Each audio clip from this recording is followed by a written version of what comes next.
The rain hit the boardroom windows so hard it sounded like a warning. I sat at the long table, confused, because no one had told me this meeting was happening. The board members looked stiff, cold, like they were afraid to meet my eyes. Then Landon slid a stack of papers across the table toward me. His face was calm, too calm. "Melissa, we're concerned about your emotional stability," he said, as if reading from a script. My stomach dropped.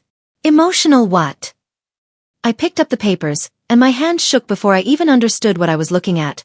Reports, observations, comments from co-workers who suddenly claimed I had become unpredictable. Lies. All of it. Lies dressed up as evidence. The room felt smaller.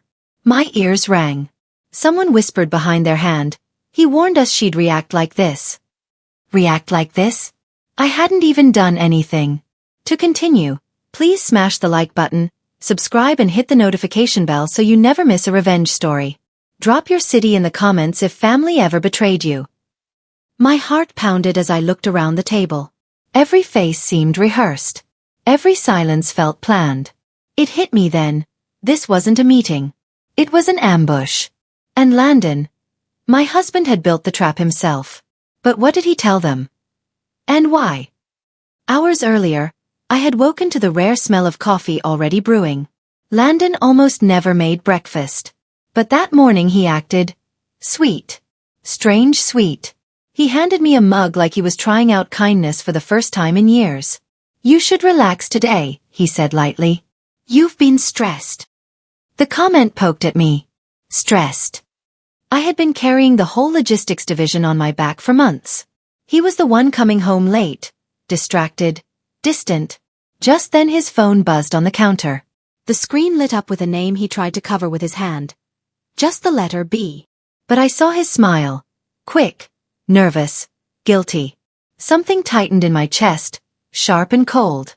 Not jealousy. Not yet. It was fear, the kind that whispers that something big is coming, something you can't stop. He followed my gaze, then set the phone face down and forced a laugh. Work stuff. Nothing important. But I knew that laugh. It was the one he used when he wanted me to shut up and trust him. All day, that letter, B, stayed lodged in my mind like a splinter. What was he planning? Looking back, the signs had been everywhere for weeks. Landon came home late almost every night, smelling like fresh cologne instead of the warehouse. He'd walk straight to the shower without speaking to me. When he did talk, it was short, sharp, tired. Then there were the inside jokes, little moments I'd catch between him and Brielle, his secretary. They'd share quick smiles. Whisper. She'd touch his arm when handing him a folder, as if that was normal office behavior. I'm not the jealous type, but something about her made my skin crawl.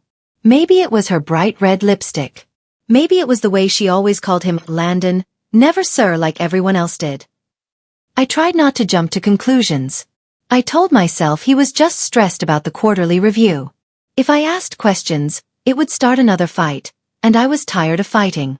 Tired of trying to hold together a marriage that felt like it had slowly slipped out of my hands. Still, something was wrong. Deep wrong. And every time he looked at Brielle, something in his eyes shifted. What was he hiding at the office? And why was I suddenly afraid of the answer? One afternoon, I walked down the hall toward what was supposed to be our logistics review meeting. But when I reached the conference room, the door was closed. Locked. I heard voices on the other side. Landon's, Brielle's, and a few department heads. I frowned. I was the logistics director. Why would there be a logistics meeting without me? I leaned closer, and my blood froze when I heard my name, followed by laughter. Actual laughter. My stomach twisted. I wasn't a joke. I worked too hard for that. I pushed the door open anyway. The laughter stopped instantly. Faces turned toward me with that same guilty stiffness, like teenagers caught doing something wrong. "Oh, Melissa," Landon said, clearing his throat. This was a quick check-in. Nothing major. A lie. I felt it. "Without me?" I asked. He gave a tight smile. "We didn't want to bother you." I stared at him. At them. At Brielle, who tilted her head with a sweet smile that felt like poison. Behind her, a chart with my projects was displayed on the screen. Why were they discussing my role without me? And what were they planning? A few days later, I opened Landon's laptop to send a report. His email was still logged in. An accident, I think. Maybe the only honest mistake he had made in months. I clicked the wrong tab. At least I thought it was the wrong tab. But the subject line stopped my breath. Organizational restructuring proposal, draft. It was from Landon. And I wasn't supposed to see it. My hands trembled as I opened the email. Line by line, my heart cracked. He was recommending a full restructuring of the operations chain, and suggesting that my authority be limited for emotional balance and team stability. Emotional balance? What did that even mean? He had written paragraphs explaining how I had become unpredictable, how my personal issues were affecting morale, how the company needed stronger leadership. Stronger leadership. Meaning him. I felt sick. When did he turn me into a threat? When did the man who once held my hand start plotting behind my back? And if he sent this to the board, what else had he told them? What else was coming? That night, I walked into the kitchen and stopped cold. 2 wine glasses sat in the sink, both with red streaks dried along the sides. We didn't drink red wine. Not at home. Not anymore. My chest tightened. I picked one up. Lipstick. Not my shade. Not even close. The living room smelled faintly of perfume. Light. Floral. Expensive. I didn't wear anything like it. Landon was on the couch, flipping through sports channels like nothing was wrong. Did you have someone over? I asked, my voice steady even though my hands weren't. He didn't blink, didn't feel perturbed. Client meeting, he said casually. We had wine while going over numbers. In our kitchen? I said. He shrugged, annoyed now. It was late. Stop overreacting. Overreacting. That word stung more than the lie. I stood there, staring at the wine glasses, the perfume, the cool expression on the face of the man I had loved for 16 years. The truth was right in front of me. I just didn't want to say it out loud. Was the secretary involved? How long had this been happening behind my back? Please smash the like button, subscribe and hit the notification bell so you never miss a revenge story. Drop your city in the comments if family ever betrayed you. The answer came faster than I expected. The next morning, I walked past our desk at home just as Landon's laptop lit up. A message preview popped up before the screen locked. My eyes caught the words instantly. Brielle. Can't wait until she's out of the way. My heart slammed against my ribs. My throat dried. My hands started shaking so hard I had to grip the edge of the table to stay upright. Out of the way. Me. They meant me. I unlocked the screen, he still hadn't changed his password, and opened the full message thread. What I saw made my stomach twist into knots. Dozens of messages. Flirty jokes. Late-night complaints about me. Plans that involved pushing me aside. Brielle. Once she's gone, everything will be easier. Landon. Trust me. It's almost done. Done? That word made me dizzy. My marriage wasn't just breaking. It was being erased, replaced, rewritten behind my back. Betrayal hit like a punch to the chest. I couldn't breathe. Couldn't think. Everything inside me cracked at once. How long had this been going on? How long had I been sleeping next to a man who was planning my removal? I confronted him that night. I should have waited. Planned. Gathered evidence. But the pain was too raw, too sharp, too loud inside me. Are you sleeping with Brielle? I asked, standing in the middle of our bedroom, holding the laptop like it was the murder weapon. Landon didn't look surprised. Not even a little. That hurt more than anything. What are you talking about now? He sighed, rubbing his forehead like I was the problem. I saw the messages, I said. All of them. His eyes flicked to the laptop, then back to me, cold and calculating. You went through my private things? Melissa, this proves exactly what I've been telling people. You're becoming paranoid. My knees almost buckled. Paranoid? You're cheating on me. You're trying to ruin my career. He raised his voice. See? This volatility. This emotional instability. This is why everyone is worried about you. Gaslighting. Clean. Smooth. Practiced. Like he'd rehearsed it. My fear shifted into something else. Something heavier and darker. He wasn't just cheating. He was preparing something bigger. What exactly was he setting me up for? 2 days later, the truth came from the least place I expected. A coworker I barely knew. Kevin from procurement. He pulled me aside in the hallway, eyes dotting nervously. "Melissa, I shouldn't be telling you this," he whispered. "But you need to be careful." My heart was already racing. Careful of what? He glanced around again. "Landon and Brielle. They're trying to push you out. Before the quarterly review." I felt the world tilt. Push me out? Why? He swallowed hard. "They want Landon to take full control of logistics. They're saying you've become unstable." There it was again. That word. The lie they had planted and watered. I leaned against the wall, my throat burning. "Why the rush?" "Because once the quarterly numbers come in," he said quietly, "everyone will see that your division saved the company from a massive loss. If that becomes public, they can't remove you. So they're trying to do it before the board sees your results." My head spun. Shut. Injustice. Betrayal so deep it felt like a physical wound. I thanked him, even though my voice barely worked. Why were they so desperate to erase me? And then, back to the present. The boardroom. The ambush. Everything finally made horrible, perfect sense. Landon sat across from me with fake sympathy painted on his face. Brielle sat next to him like a queen beside her king, crossing her legs and tilting her head in practiced concern. "Melissa," Landon said softly, "we're all just trying to help you." "Help me? Help me? How?" My pulse hammered so hard I felt it in my throat. The board members exchanged hesitant glances. No one spoke. No one defended me. They had been rehearsed, coached, primed by Landon's lies. I looked at him, really looked, and the truth hit me like ice. He had built this. He had planned every step.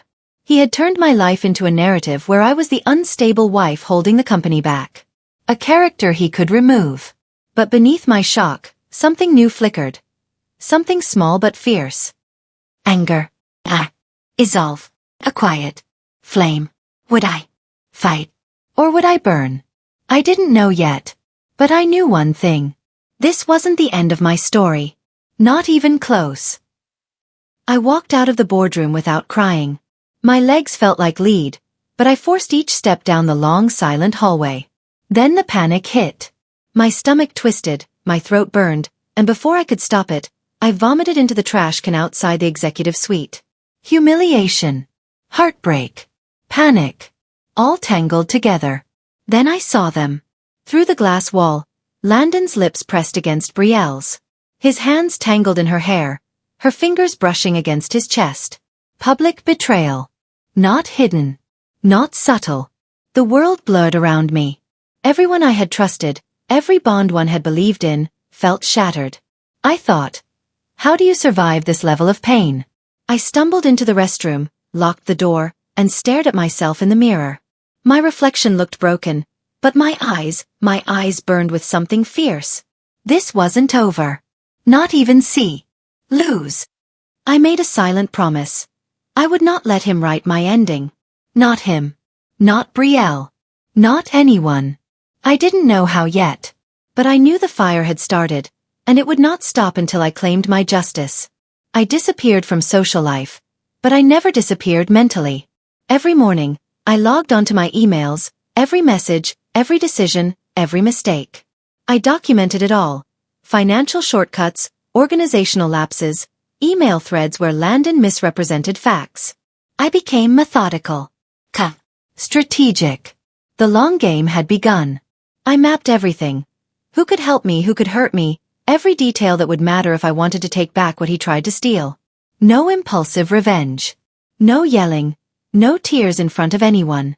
Just evidence. Logic. Patience. I learned to smile politely in meetings while my mind ran scenarios, one by one. Landon's arrogance and overconfidence became my blueprint. He thought I was broken. He thought I would crumble. But every late-night spreadsheet, every documented email, Every subtle observation brought me closer to understanding the cracks in his empire. And I realized, finally, that weakness doesn't lie in the one who is attacked. It lies in the one who underestimates their target. The question became, what weakness could I exploit first? That's when Adam appeared. Senior operations consultant, brought in for a different department. Hands folded, clipboard in hand, a professional who noticed details others ignored. He noticed me too. Not just my work, but my exhaustion, my subtle tension, the way I didn't laugh at jokes anymore. "Melissa," he said quietly during a break, "I see how much you do. The numbers, you're saving this place from disasters that nobody notices." His words weren't flattery. They were care, respect. I felt a small spark, the first warmth in weeks. Something gentle, subtle, professional, but real. Over the following days, he asked me questions, discussed reports, pointed out inconsistencies that even I hadn't caught. Slowly, a connection formed. Not romance yet, but trust. Why did he seem interested in my career? Why did he see me really see me? In a way Landon never had. I didn't answer. I only watched, calculated, realized that maybe this partnership could become something more. But for now, Adam was a lifeline. Solid. A mirror to the professional I still was underneath the chaos Landon created. Please smash the like button, subscribe and hit the notification bell so you never miss a revenge story. Drop comments if family ever betray. Adam pulled me aside one morning. His frown was subtle but sharp. He had gone over one of Landon's reports. Numbers, projections, expenses. Something didn't add up. "Melissa," he said, showing me the figures. "Look at this. These numbers. They don't match reality. Someone's manipulating the records." My pulse quickened. I leaned in. Every tiny misstep, every error Landon made trying to impress investors, suddenly became a weapon in my hands. I realized then that revenge didn't have to be messy. It didn't need shouting. It needed planning, strategy, patience. Together, we traced the mistakes, the overstatements, the fabricated delays. Everything lined up perfectly to show who had been failing, and who had been lying. I felt my plan crystallizing in my mind. Each discrepancy, each error, would become the foundation for dismantling Landon's lies, exposing the betrayal, and reclaiming my power. Could these errors bring him down? I didn't ask. I knew the answer. Yes. And soon, every person in that company would know it too. I secretly assisted a board subcommittee on a supply chain issue Landon had bungled. Every night, late calls, careful instructions, subtle corrections. I never claimed credit. Not yet. But slowly, the whispers began. "Melissa handled this," a manager murmured. "She caught what Landon missed." The board noticed. Respect started to return. Recognition. They began to see the person Landon had tried to erase. The mind, the skill, the determination. Every day I built momentum. Each small victory added weight to the long game. Landon didn't see it yet. He thought I was broken, beaten, fading into irrelevance. I smiled quietly to myself. Let him think that. Let him underestimate me. What happens when Landon finds out? I didn't know the exact moment, but I could feel it coming. The storm I had started quietly would eventually hit him. Hard. And when it did, nothing would be the same. Landon burst into the meeting I was leading, his face red, his voice cutting. "Melissa, this is unacceptable. You're overstepping." The room went silent. Everyone waited. My heart pounded, but I stayed calm. I had rehearsed this moment in my mind hundreds of times. A board member, Mr. Harlan, stood. Actually, Melissa resolved the supply chain crisis last week. Landon failed to report it. The room shifted. Gasps. Murmurs. Landon's face drained. He opened his mouth but no words came. His carefully constructed facade cracked. I watched silently as his authority slipped in real time. Years of arrogance, of underestimating me, had led to this. I felt something exhilarating. Vindication. Not a shout, not anger, just the sweet satisfaction of being proven right. The question now hovered in the air. What else would be exposed? How many other cracks would appear in his empire? I smiled faintly. One by one, his lies would unravel. And I would remain calm, patient, unshaken. This was only the beginning. The next day, I discovered something even bigger. Brielle had been making unauthorized decisions under Landon's name. Contracts, emails, promises. I held proof. Internal memos, her own emails, signatures falsified. The betrayal was staggering. Carefully, I compiled everything and sent it anonymously to the board. No signature, no hint. Just undeniable evidence of misconduct. I imagined their reactions as they read the emails, compared signatures, and traced approvals. Landon would have no defense. For the first time I realized the full power of patience. Revenge didn't have to be dramatic. It had to be precise, calculated, undeniable. I leaned back in my chair, heart steady. The long game was unfolding exactly as planned. Now the question remained, how would the board react when they saw this? Would they act immediately, or would Landon's downfall stretch slowly, tasting his own panic before striking? Either way, I was ready. Every move I had made, every document I had saved, every late night working unseen, had led to this. The board called an emergency session. Landon tried his usual charm, smiling, explaining, pointing fingers. But it didn't land. They questioned his numbers, scrutinized his decisions. He faltered, tried to blame Brielle. The betrayal between them shattered what remained of his control. I watched from the sidelines, quiet, calm. My proof was silent yet explosive. The truth was undeniable. Tension filled the room. Everyone who had once feared Landon now exchanged looks of disbelief. His allies wavered. His carefully constructed alliances were crumbling. I could see him, standing at the center, slowly realizing that he had miscalculated. That the woman he had dismissed, belittled, and betrayed was about to reclaim everything. Would Brielle stay silent, or would she act next? I didn't need to know. I had prepared for every eventuality. This moment wasn't just about exposing Landon, it was about reclaiming power, dignity, and control over a life he had tried to manipulate. And soon, everyone in that room would understand. Underestimating me had been his first and gravest mistake. Brielle flipped. The emails, the unauthorized decisions, the lies. She handed them over willingly. Landon's empire began to crack. Investors whispered. Managers panicked. The office, once under his control, now buzzed with uncertainty. He stormed out, slamming doors, promising revenge. Rage twisted his face, but the cracks were clear. His control was gone. I felt no fear, only clarity. I had planned, waited, executed. Every action was deliberate. The chaos was his, not mine. He didn't realize that losing control didn't make him dangerous. It made him predictable. And I had prepared for predictable. The question now hovered. How dangerous would he become once he realized he could no longer manipulate anyone? I sipped my coffee calmly. Every misstep he made now only advanced my position. Every threat, every yell, every angry glare was evidence that my patience, my strategy, and my calm had succeeded. Landon's downfall was no longer theoretical. It was happening. Right in front of him. I returned home that evening to legal papers waiting on the kitchen counter. Landon wanted to dissolve our marriage quietly. To move forward. I signed calmly. Already 10 steps ahead. No tears. No anger. Just execution. The long game wasn't just professional. It was personal. I had planned this end from the beginning, and now it arrived naturally. I felt no thrill of revenge. Only a quiet satisfaction. I had retained control over my life, my choices, and my dignity.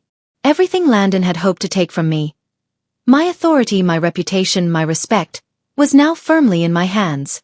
As I placed the papers in the folder, I thought, what next? The board, the office, my life. They were waiting for my move. And I knew as I prepared for the next chapter, that every step I took would be deliberate, measured, and unstoppable. I was no longer reacting. I was leading. The board suspended Landon. Chaos erupted. Managers whispered, investors panicked, and the office trembled in uncertainty. A few approached me privately. Melissa, we need stability. Will you help us? Their eyes were cautious, respectful, expectant. I didn't answer immediately. I let the silence linger. Every eye on me, waiting. My power, my leverage, had never been clearer. I had the board in the palm of my hand. I could rebuild, restructure, and redefine everything. But first, I needed the right terms. The question in the room was unspoken. How much control would I take? How far would I let him fall? I smiled faintly. Not because of revenge, but because I had chosen patience over impulsiveness. The leverage was mine, and I would wield it carefully, strategically. My mind raced with possibilities. The power balance had shifted. For the first time I was not just surviving, I was leading. Landon's arrogance had created the perfect conditions for my rise. And I would not squander them. Please smash the like button, subscribe and hit the notification bell so you never miss a revenge story. Drop your comments if family ever betrayed you. Negotiations began. Calm, deliberate, precise. I demanded control over operations, authority to restructure, and full mandate to rebuild.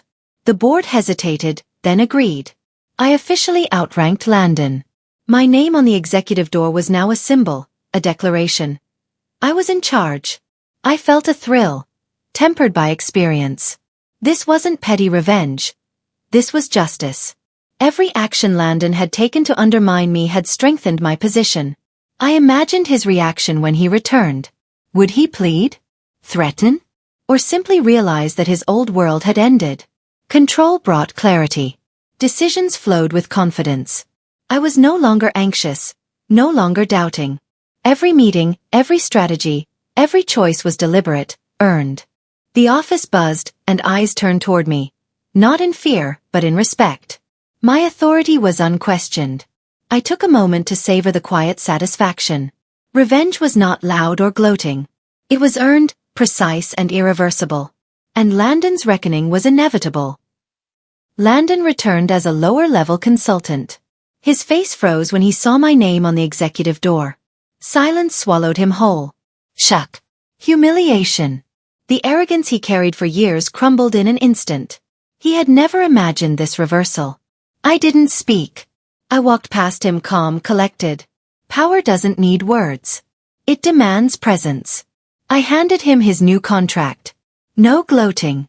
No anger. Just a signature line he could not ignore.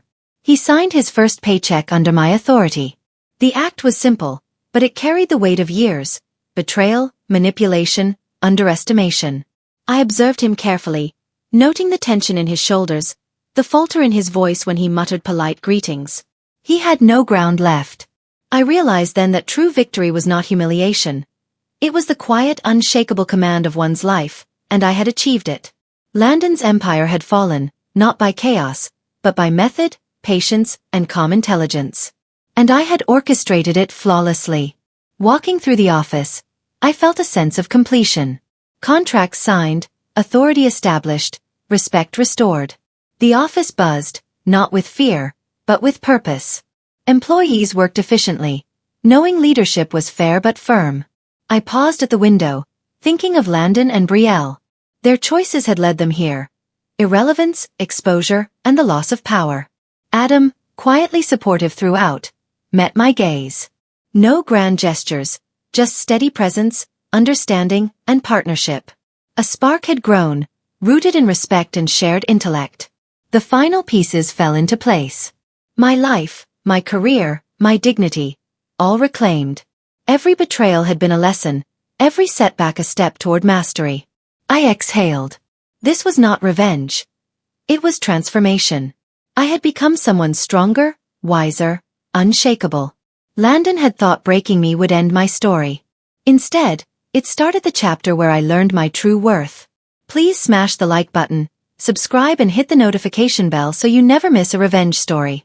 Drop your comments if family ever betrayed you. Months later, I stood in my new office, overlooking the city. Adam joined me. Steady, warm, a partnership built on mutual respect and support. The past felt distant. Landon faded into irrelevance.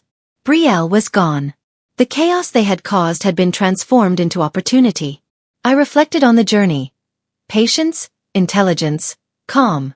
Each calculated move had brought me here. My rise was not just professional. It was personal, emotional, and profound. The board had always suspected Landon's flaws. They had seen potential in me first. Now, fully realized, I led with confidence, compassion, and authority. Adam squeezed my hand lightly, a gentle reminder that hope and connection were part of this new life. Not fairy tale perfect, but real, steady, and mature. I smiled, thinking back on the betrayal, the humiliation, the long nights of strategy and planning. He thought breaking me would end my story, I whispered. Instead, it started the part where I learned what I'm worth. And this time, I was unstoppable.